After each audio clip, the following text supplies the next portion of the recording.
Setiap kali balik office kan, mesti rasa lenguh dekat bahu. Kalau nak urut sendiri, tak lepas. Tapi lepas pakai je mesin urut bahu ni, terus lega. Korang tengoklah macam mana mesin ni urut bahu aku. Dia grip, dia cekam habis. Seriously, urutan dia ni memang melegakan. So, mesin urut ni wireless tau. So, anda boleh urut dalam apa jua aktiviti. Sama ada tengah tengok TV ke, tengah masuk pinggan, tengah lipat kain atau masa tengah membaca. Cara nak pakai dia senang je. Alat ni, korang letak atas bahu korang macam ni.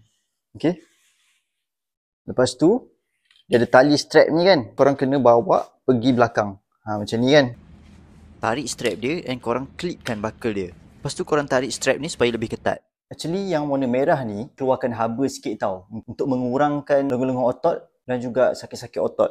And then dia punya berbola 360 ni kan sebenarnya adalah untuk menyerupai macam kita punya tangan lah. Macam ni kan. Kita punya tangan macam ni. Rasa macam human punya knuckle. Korang tengok ni adalah button on off. Dia press and hold. Korang tekan sekali. Dia boleh bertukar cara 3 mode urut. Kat sini, adjust suhu.